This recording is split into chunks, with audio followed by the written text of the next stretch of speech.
Ողջույն, ըստ էդի այսօրվա թողարկմանը խոսելու ենք սեղանի ձևավորումից։ Ճաշակով զարդարված սեղանն ավելի մեծ բավականություն է պատճառում սեղանակիցներին, քան համեղ պատրաստված զանազան ուտեստները։ Ուստի սեղանի ձևավորմանն առնչվող կանոնների իմացություն անհրաժեշտ է բոլորին։ Ճաշասրահում կամ դահլիճում սեղանները դասավորում են այնպես, որ ազատ տարածությունը որքան հնարավոր է մեծ լինի։ Սեղանի շուրջ աթոռները տեղավորում են 60-ից 70 սանտիմետր հեռավորության վրա, որպեսզի սեղանակիցները միմյանց չխանգարեն եւ անկաշկանդ զգան։ Սփռոցը միշտ պետք է լինի մաքուր եւ արթուկված։ Սփռոցի ծայրերը պետք է կախվեն 20-ից 30 սանտիմետր ուղղանկյուն սեղանի անկյուններից փոքրինչ ավելի։ Եթե սպասքը ծաղկավոր է, ապա սփռոցը պետք է ընտրել միագույն, իսկ միագույն սպասքի դեպքում սփռոցը կարող է լինել ինչպես միագույն, այնպես էլ նախշերով։ Հանդիսավոր ընդունելությունների ժամանակ գործածվում են միայն սպիտակ, թեթևակի օսլայած սփռոցներ։ Թեյի սեղանի համար ընդունված են ծաղկավոր սփռոցները։ Երբեմն սեղանը ծածկում են իրար վրա փռված երկու սփռոցով։ Այս դեպքում առաջին սփռոցի ծայրերը պետք է կախվեն 20-ից 30 սանտիմետր, իսկ վրայի սփռոցինը 10-ից 20 սանտիմետր։ Սփռոցների գույները պետք է ներդաշնակ լինեն։ Պաշտոնական մեծ ընդունելությունների ժամանակ սփռոցների այդպիսի դասավորությունը ընդունված չէ։ Այն նպատակահարմար է 4-ից 8 հոգու համար նախատեսված սեղանները ծածկելիս։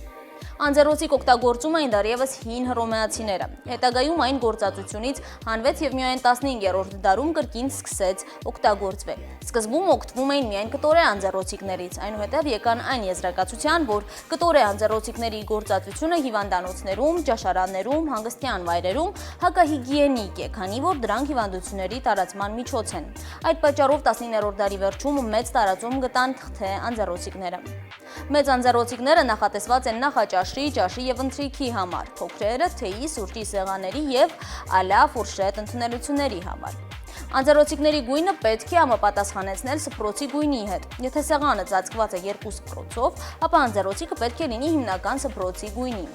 Ծալված անձեռոցիկը դնում են հարթ ափսեի մեջ կամ դրա ձախ կողմում։ Անձեռոցիկները ծալում են զանազան ձևերով։ Ձեր ուշադրությանն ենք ներկայացնում կտորե անձեռոցիկների ծալման մի քանի տարբերակ։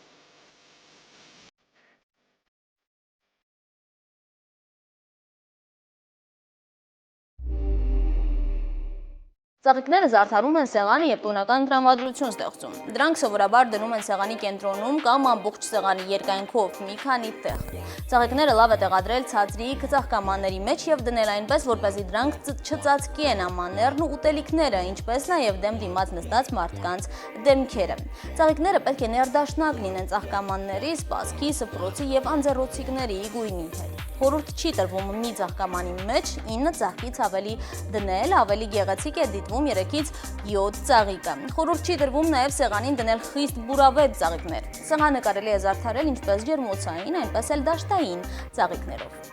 Ձմռանը նոր տարվա սեղանը գեղեցիկ է զարդարել եղևնու եւ սոճու ճյուղերով։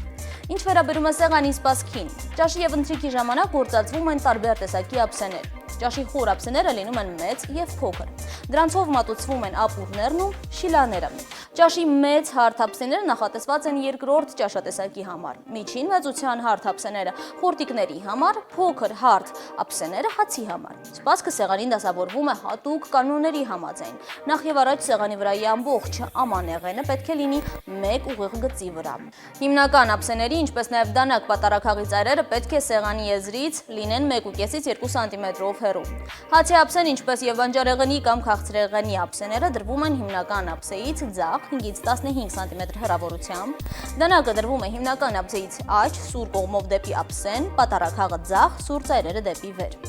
Ապուրի եւ քաղցրեղենի գդալները դրվում են ափսեի հետևում, դեպի սեղանի կենտրոնը, պոչերը դեպի աջ, սեղանի եզրագծին զուգահեռ։ Ապուրի գդալ կարելի է դնել նաեւ դանակի կողքին, դանակից աջ։ Սովորաբար դանակները, պատառաքաղներն ու գութալները տեղավորվում են ճաշատեսակները հրամցնելու հերթականության համապատասխան, այսինքն առաջին ճաշատեսակի համար նախատեսված սպասքը դրվում է հիմնական ափսեից ամենահեռուն, վերջին ճաշատեսակի համար նախատեսվածը ափսեին ամենամոտը։ Երբեք մի հոգու սպասքի համար 3 զույգից ավելի դանակ պատառաքաղ չեն դնում սեղանին։ Եթե հատուկ հանդիսավոր միջոցառման համար նախատեսված է եւս մեկ ճաշատեսակ, որը պետք է ուտել դանակ պատառաքաղով, ապա դրանք բերվում են հետո։ Դանակներն ու պատառաքաղները դրվում են իրար զուգահեռ եւ միմյանցից 1 սանտիմետր հեռավորության վրա։ Բաժակը դրվում է սպասքից աջ դեպի սեղանի կենտրոնը։ Բաժակները դրվում են մի շարքով կամ կիսաշրջանաձև, որպես կանոն այն բաժակը, որն առաջինն է գործածվելու, պետք է դրվի ավելի աջ։ Եթե սեղանին տարբեր խմիչքներ են դրված, ապա բաժակներն էլ պետք է տարբեր լինեն, որքան,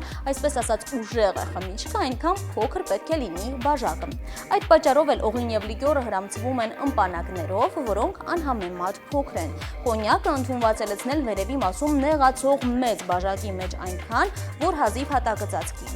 Գինու բաժակները ընտրվում են ըստ գինու տեսակների։ Օրինակ, կարմիր գինու համար դրվում են կակաչաձև, մեծ եւ լայնաբերան բաժակներ, սպիտակ գինու համար գործածվում են ավելի մեծ եւ բարձր ոտքերով բաժակներ։ Բաժակների միջին հեռավորությունը պետք է լինի 0.5 սանտիմետրից ոչ պակաս։ Գունավոր բաժակներն օգտագործում են միայն սպիտակ գինու համար։ Օղու ըմպանակները եւս կարող են փոքրինչ գունավոր լինել։